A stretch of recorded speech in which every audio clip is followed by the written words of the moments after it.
Dowd is a conservation biologist at the New England Aquarium. And if this were Houston, he would have swum over here, but it's not. So he took some other form of transportation. He has spent 25 years in the Amazon with a favorite fish that is saving the world, and I'll let him tell you about it. Great, thanks. I've worked at the New England Aquarium for 30 years now. Just a little bit about how this has come about, because it's kind of a weird project. I promise you, it will relate to what we're talking about here tonight. It's okay. Does the slides work? We'll find out, huh? I think. Let's see. Am I advancing? No, I don't think we're connected. Anyways, a little song and dance now. Okay. So. Sing and dance. I grew up down the South Shore in Weymouth, not from a family of scientists or particularly academic. I was the youngest of 6, and by the time I came along, my parents had a pretty long leash for me, or I had a pretty long leash. There was a pond close by to the house where I kind of emerged from. I spent all my time at as a kid, and I just always loved fish, and my parents, being very tolerant, let me fill the basement with fish tanks. And I'll keep talking for a little bit more. Yeah. There was a local pet store, but run by a kind of a grumpy old curmudgeon, but somehow he saw my fishness within me and tolerated me hanging out at his pet store. And so that sort of kind of fostered this connection with me and fish. And I used to, when I could ride my bike to Quincy Center to the Red Line, I would duck under the turnstile, as you could back then, and then that would be my gateway to the world. And I figured out, when you paid to go into the aquarium, they put a hand stamp on your hand, and they'd flash your hand stamp as you went in, but I'd just carry a crayon and put a smudge on my hand, and so that's my admission of guilt. And I admitted that really sheepishly to I'm really stretching here, trying to, so our PR guy actually uses that story. You know, one of our long-term staff used to sneak in when I was a kid, something I was afraid I'd get fired for. Okay, and away we go. So, when I got my first tax return, I had no idea what to do with it, and so I went to the Amazon. I went with somebody I knew from, he had written a book about cichlids, a particular group of fish, and he would bring people to Peru. And with him to Peru, it was kind of a troubled time. It was a bit of a rough trip, but at the end of that trip, I said, you know what, next time, how about we go to Brazil? And some of the friends on that trip said, all right, we'll go with you. And so I wanted to go to a place where these fish that I had grown up looking at these aquariums at my house and looking at the fish and just dreaming about where they came from. And when I was young, there were the early Cousteau films and the early National Geographic documentaries, and so I really combined my interest in fish with the broader picture of the global environment. And so I started volunteering at the aquarium, and they hired me. I think I was just out of my teens, and so I have been there ever since. And when I went to, here's the story of what I found in the Amazon. Not cities of gold, not legendary tribes, but I found something kind of cool there that I want to share with you. It's been the center of my life for the past 25 years or so. So the work focuses on one of the primary tributaries to the Amazon, the Rio Negro. It's a massive river, just dwarfs the Mississippi. It is part of the Amazon River Basin. It's very different from the Amazon. The Amazon waters come from the Andes. There's a lot of velocity. There's a lot of dissolved solids and organic matter in the water. The Rio Negro comes from northern South America that has a very low elevation in general. The water kind of leaches through the ground in this whole Guyana shield in northern South America. As it leaches through a lot of this tropical forest, it picks up a lot of tannins, tannic acid, that affect the water. It strips a lot of the organic material out, but it stains it this very dark color, the Rio Negro, the Black River. And it's also, it's very strange water, almost no conductivity, and very, very acidic. I have found fishes in pHs of 2.8, which is extremely acidic. 4.5 is more common. But that's where a lot of aquarium fish came from. I knew that aquarium fish came from there, but I didn't really understand that the geological, here we are in the geology section of the MCC, so I have to do it justice.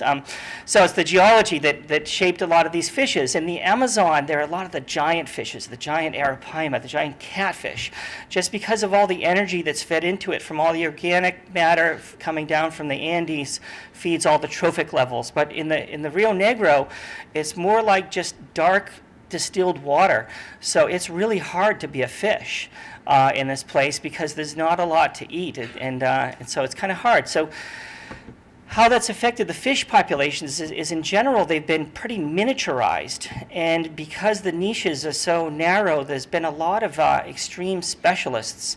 So because of the geology, how it's affected the water, and the effect of the fish on the fish was there's lots of weird little fish. And people with fish tanks love weird little fish. And so anyways, I knew just looking at the maps of where the fish came from, that's where I wanted to go, where my fish came from. So there's this little town of Barcelos, used to be the capital of the state of Amazonas before it was moved down to Manaus at the confluence of the rivers during the rubber boom. But now the main base of that city and the municipality is aquarium fish. And when I say municipality, my study area is the municipality of Barcelos. It's the size of Pennsylvania. It's huge. And recently we've actually doubled to the municipality just upriver, Santa Isabel. So we're looking at a big area of quite pristine tropical forest there. And this is the Rio Negro, the main channel of it. It's really interesting. This the world's largest freshwater archipelago. And the arrow's pointing to the town of Barcelos. There's about 20,000 people that live in the town. And as you can imagine, in the size of Pennsylvania, it's quite a huge area. There's another 20,000 people living outside the town. So very sparsely populated, really not a lot of people living there. And lots of nice rainforest. There's Barcelos again. So let's see, and another shot of Barcelos. Some of the historic architecture from back in its heyday. So actually, this is where I usually talk about the weird water. You can see some fruits hanging from that palm. A lot of the fishes and a lot of the life depends on energy coming from outside the river. And in fact, a lot of the fruits and trees time it for their fruits and seeds to fall during the high water season. There's a pretty dramatic change in seasons here in terms of water level. It's about 10 meters. So in the low water season, the water is restricted to the main channels, and in the high water season, it floods vast tracts of land. I think I heard an earlier Monty Python reference. So anyways, lots of the energy comes from, and that change in water levels and surface area of the water affects the fish a lot too, and they've adapted to that, and that's kind of one of the key aspects to the point of the talk, and I will get to it. So we were talking about the wonderful gifts of nature. Look at that. That's just a beautiful fish. Just spectacular, and you can see why there'd be such a global demand for nerds of the world, wanting these in their home fish tanks. Just such a beautiful fish.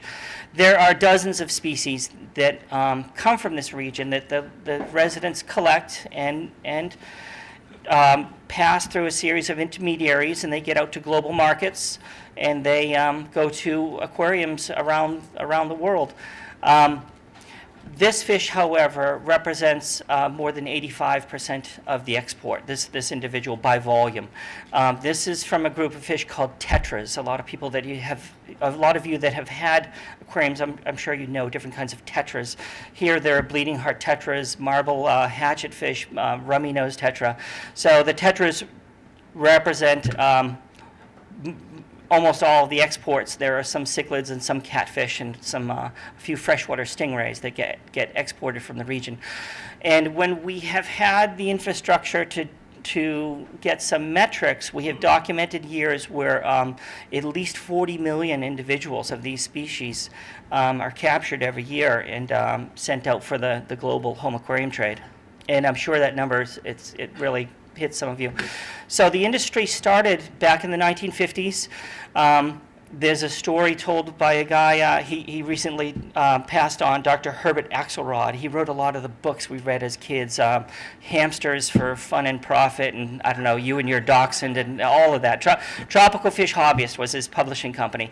So he went to the Rio Negro to look and see if he could find a new source of another familiar popular fish, the neon tetra, similar to cardinal tetras. So he went to the Rio Negro, and he takes credit for opening that region to connecting it to the global markets. But this is an early photo, and the gear, the collecting equipment hasn't really changed all that much over the years. I'd kind of like to show some of the old photos of this going on. But the point is that this fishery has been operating at about this volume starting in the mid-1950s. And since airplanes have been going to cities like Manaus and going out to global destinations, that's made the connection. Fish can't go on a freighter and be shipped for months at a time. They have to be shipped fairly quick. But so this fishery has been operating for generations now. And so I'm going to walk you through just some of the nuts and bolts of how the fishery operates. Those white things there are a bunch of white plastic tubs that the fish exporters own, and they distribute out to the fish collectors. And I described the high and low water season. When the water starts to recede, some of these islands and the land reappears, and it's land that hasn't been seen for 4 or 5 months. It's because it's been just completely inundated and also covered with fish. All that water is full of fish. So there's a fishing collector's camp, lots of the tubs again you see, and the large net there, it's very unwieldy. They actually chase the fish into the net. They'll see an area that's likely to have fish or even spot the fish themselves and then chase them with the paddle into the net. The screening is window screening, and it's made available very cheaply. I think it's subsidized by the government to try to cut down on malaria, just so houses have screens on the windows and don't have mosquitoes. But it's used for a lot of things, to say the least. This is a kitchen strainer. Bought in the little town of Barcelos, probably made in China though. And this device has been kind of the focus of our attention recently. I'll get a little bit more into that. So here is an Amazonian's preparing to commute to work. There's their BMW and their tablet computer and all that. Well, basically, this is what they need to be gainfully employed. They make these canoes themselves.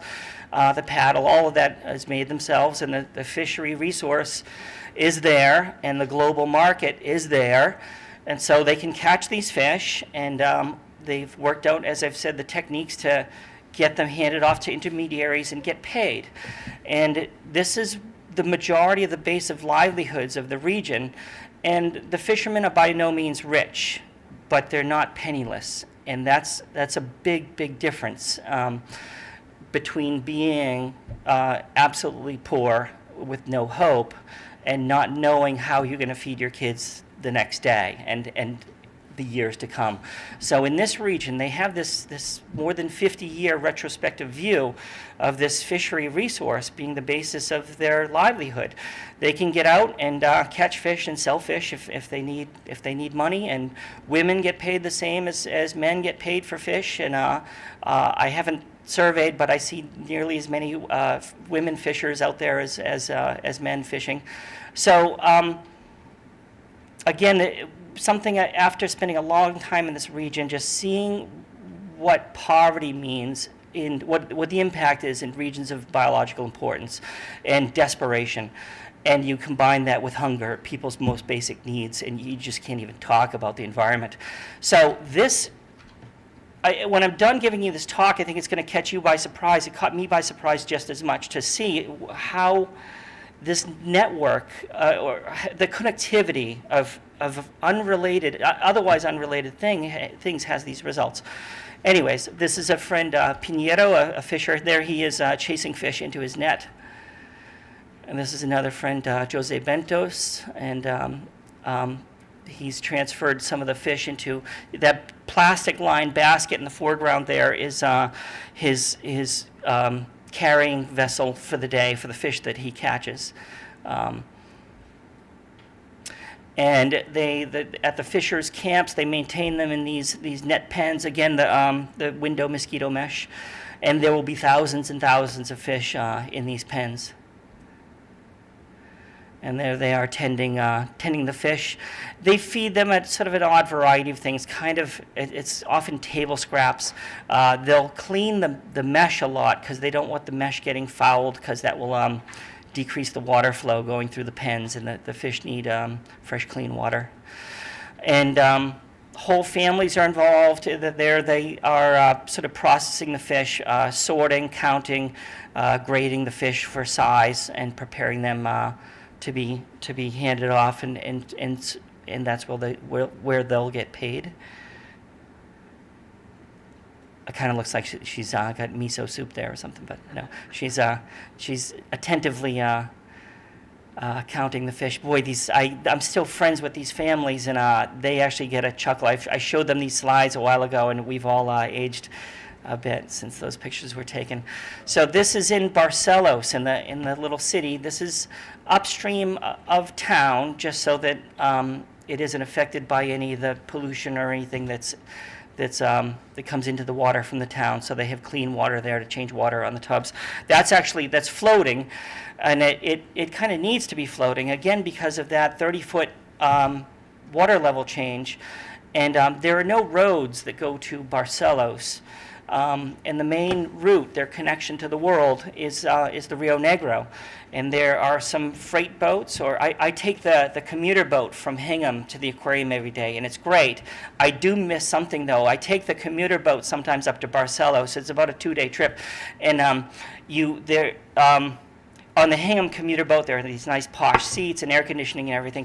This boat, though, there are pipes where you tie your hammocks, and you just snooze in your hammock the whole way. And sometimes on the way home from work, I'm wishing the Hingham commuter boat had such luxury and sophistication, but no. So, anyways, on the way upriver, that boat, I've seen it bringing up buses and just stuff going to the little towns along the river, and on the way down river it stops in Barcelos, and the whole bottom of the boat here is filled with fish tubs, and each of those can have as many as 800 cardinal tetras.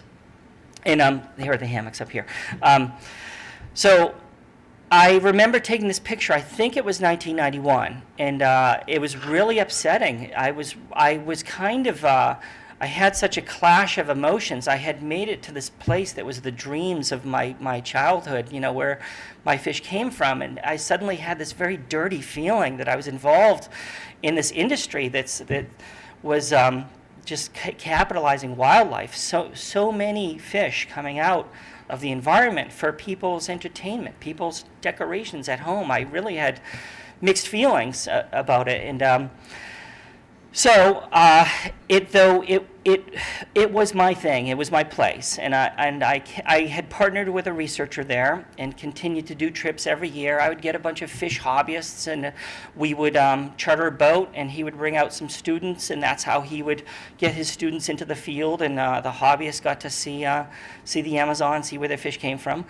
So I think at this point I want to fast forward a little bit and tell you from where, just because I couldn't stay away from this place and looked closer, and I was very grateful that I did stick with it, and I wasn't put off by it, because it turned out that I was really, really wrong. My knee-jerk reaction to the capture of this many fish for the aquarium hobby as a bad thing. And what I was thinking when I saw this is, we know how to farm fish now. We should be farming these fish. We should not be taking these fish from the rainforest.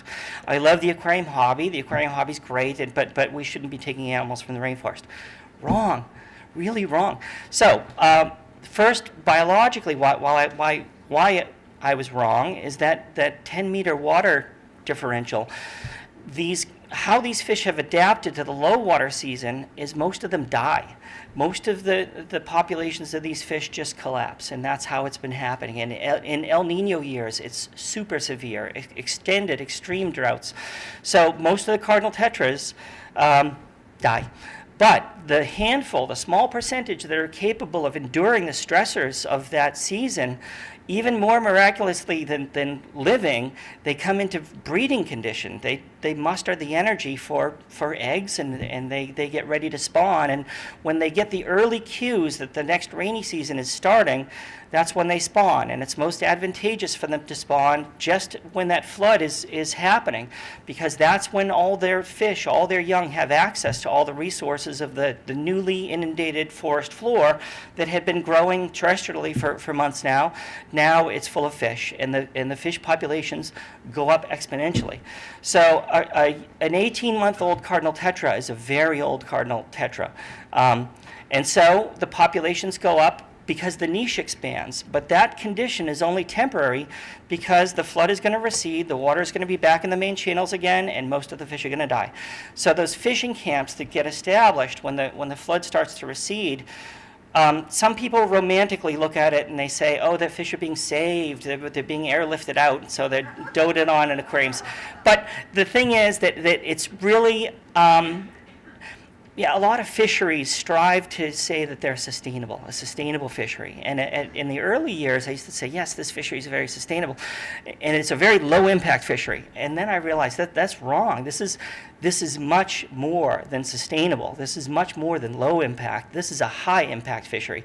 This fishery connects the residents to the resource, not only the fish, not only the river, but the whole floodplain. The cardinal tetras, even though they're so resilient with this annual cycle, they're very sensitive to environmental conditions. If there's any deforestation, these fish disappear. The people that live there know that. And so, because this is the base of their livelihoods, and it has been for generations, they are, as we would say in Boston, they're wicked NIMBYs. They're, I don't know if you're not in my backyard. They're extremely protective of the region. And I imagine if, like, a scout were to come there representing a timber company and say, yeah, I'm here to sort of start doing a survey to look into, we're planning on moving operation in, it would be like somebody from Exxon sitting down at a wharfside pub in Gloucester or New Bedford and saying, yeah, we're going to put a big thing right there. You know, they just wouldn't have a good night. So these fishing residents are very protective, and so they know that conditions have to be pristine for these fish, and they keep it pristine. It has been pristine for generations. So as an outcome of that, there are a lot of critically endangered species, a lot of IUCN red-listed species. There are pink river dolphins all over the place here, and there are river manatees, anacondas, monkeys, parrots, tons and tons of Amazonian wildlife that the fishermen don't really care, because they don't eat them, they don't sell them, they don't have to eat them, they don't have to eat bushmeat, they don't have to hunt monkeys because they have cash that they can buy food in town. So there is also a lot of carbon. Finally getting back to the point. There's a lot of carbon in the forest that's maintained by the protectionism of the fishing communities. Okay, so that's my speech about the fishery being better than sustainable. So again, just for the nuts and bolts, this is an export facility in Manaus, Brazil, where the fish are exported internationally. There's a bunch of aquarium fish in styrofoam fish boxes lined with plastic bags with water and oxygen, and lots of beautiful fish. There's an import facility in Miami, and you can see some of the notes jotted on there. Those are they maintain records of where their fish come from. They want to know what fish do well. If fish do bad, they can do some troubleshooting. But it's important that they already have that infrastructure in place where they're tracing fish. This is at a pet shop in Stirling, Scotland. I did my master's on the stress response of cardinal tetras in the aquarium industry. So there's a typical pet store. So I want to break out of this for a minute, and so the fish are important environmentally. They're the driver of stewardship. They're important socioeconomically. They're the basis of livelihoods in the economy of the region. And they're also important culturally. Not sure how I'm doing on time, but if I get this video in, it'll be great. So I want to explain this a little bit so I don't have to talk over it. They have some amazing parties in the Amazon, festivals, and they usually have some local theme, and in Barcelos, the theme is fish. My research project is called Project Piaba. A piaba is a minnow, the local word for a little fish, a minnow. A fisher, like a caballero is a horseman, a piabero is a fisher. So they built a stadium. I don't know if we're going to make this changeover because I'm not seeing what you're seeing. So I'm just trying to cue this up. So they built this stadium to celebrate the aquarium fish, and the stadium is called the Piaba. No, we're not going to it. Do we have anybody that can help me get from what I'm seeing to on the screen? I'll hit pause. Anybody? So they have. So it's not just a festival, it's a competition. Another important fish, so we're just not seeing there what's... Another important fish is the discus, another kind of aquarium fish. So the town forms two sides. I don't know how people decide if they're on the cardinal tetra or the discus side, but they have this all-night festival celebrating the aquarium fish. This region is not a big tourist destination. I speak Portuguese. Almost nobody in town speaks English. And this festival, myself and the few people I bring with me are about the only outsiders. So it's a very organic thing coming from within the community itself. So they actually fly in special judges to judge this pageant. They judge them on the music, the dancing, the costumes, the floats, and they don't announce the results of the festival for a few days. It's like when the Yankees come to Boston. The blood is just so hot that they let everybody sort of go back and cool down a little bit, and then they announce who wins, either cardinal tetra side or the discus side. We have even more trouble from the bridge here. We're seeing that the battery is low. And I'm sorry, but I don't know if we'll be able to show the film. Have I concluded that right? Oh, we're getting the power cord? I think we're going to get a power cord. But I'm not sure if the power cord is going to help us. I could do this. Yeah, well, No. lack of power cord can do Oh, really? Okay. strange things. All right. We're experiencing a little Plug it in. drought. Right to your left. Apologies To your if left, right there. if we're running over time. No, that's right.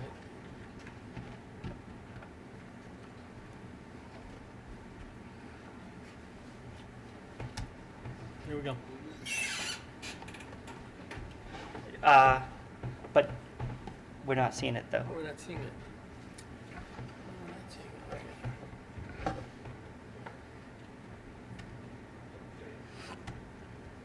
Slide went back. I thought I minimized the whole. You can never believe fishermen anyway. Yeah. I caught a cardinal tetra this big. So where are we supposed to be? This is the video, That should be on the screen. and you want that on the screen. So you were doing really good with the ad lib before. Yeah. Maybe we could get a. Oh, I think you. Oh, that might have been it. Minimize. The movie is not in the. It's not in the slideshow. It's not in the slideshow.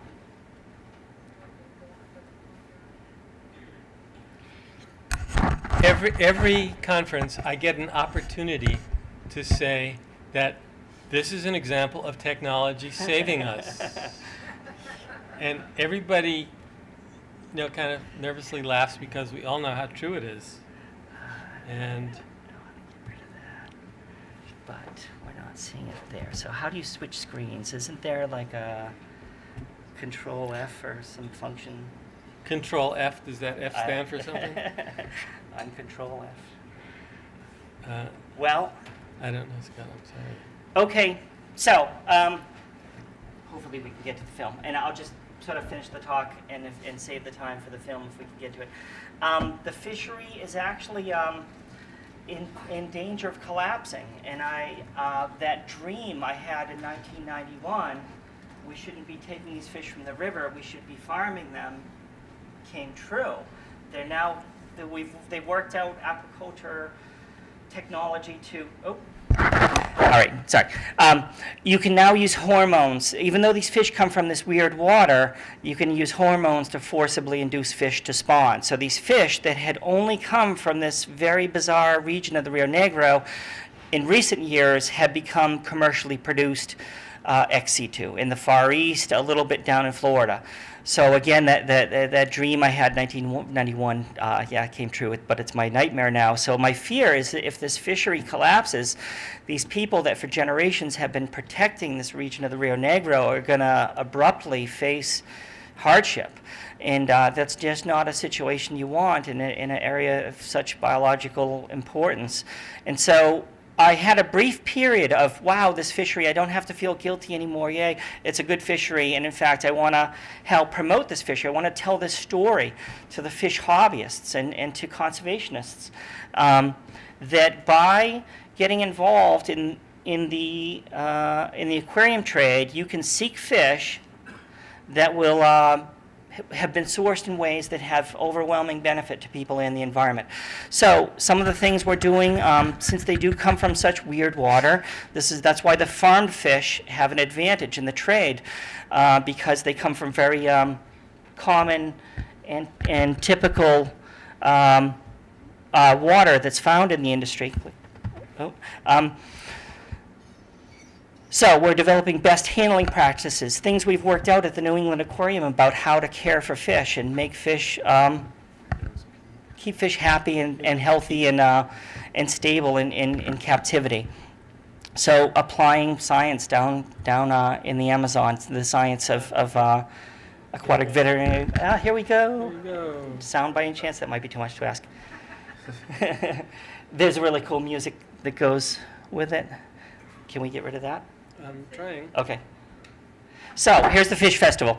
Black and yellow are discus colors, and you can see the people. The people in the stadium back there are sitting quietly, and it's something I always like to point out. And you saw a lot of the black and yellow flags waving. The judges actually judge the crowds. You have to see quiet. Crazy. So you get scored on the enthusiasm. So it's like I've found the place where there's civility in arena sports. If the opposing crowd is disrespectful or rude in any way, they lose points. So look at that. Beautiful. Anyways, I don't know if that's the answer to hooliganism, but So again, there's the judges flown in, just very serious business going on there. And I have no idea where these costumes and all this, actually the day after this festival, they start getting ready for the next year's fish festival. So I watch this and I know that they're breeding their fish in Vietnam now. And actually, a lot of you probably know the history of the rubber boom. There's a big economic boom in the Amazon with the export of rubber, but then some rubber tree seeds were smuggled out to Asia, and they were planted in plantations much more efficiently, and the trade collapsed overnight. And so I was briefing a Brazilian ambassador on this story, and he said, "Where are they breeding our fish?" And I said, "In the shade of your rubber trees."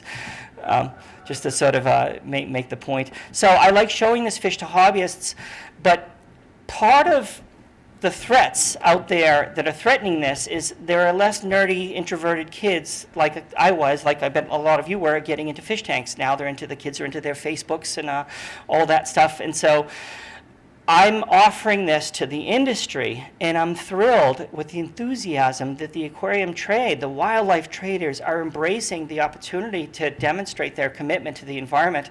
They love this, and they're doing everything they can. They fund a lot of the best handling practices, not a lot of money, but it's really we make it go a long way, and we accomplish a lot of good things. See the symbolic cardinal tetra fishing. We've changed sides now. The red and blue is the cardinal tetra side.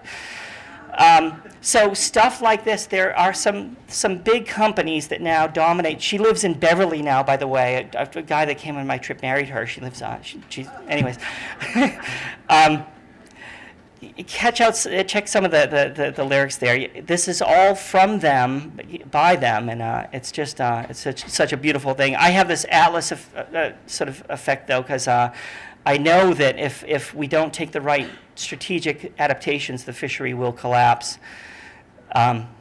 As my presentation is kind of collapsing a little bit. But anyways, I don't want to take any more time than necessary. I'll let the video play out. But the point is that this is one of the things that you might not think of if you walk by a pet store, if you're in a friend's house that has an aquarium. If you have an aquarium, this is where some of the revenue goes. And now, some of you might know the IUCN, the International Union for the Conservation of Nature. They've had me set up a specialist group, and I'm looking globally now throughout the tropics for other regions where this exists, where residents are connected to the environment via this low-impact, high-cash value aquarium trade, and where that is this consistent supply of revenue. So public aquariums, I'm reeling them in to showcase these fish to our millions of visitors that are attracted to fish, that have disposable income, that can afford to go to an aquarium, and trying to encourage them to get fish like this, and some of their money will go down into the regions of biological importance. If you want to come with me, I'm doing a trip in January. You're welcome to join. I think we have a few slots left.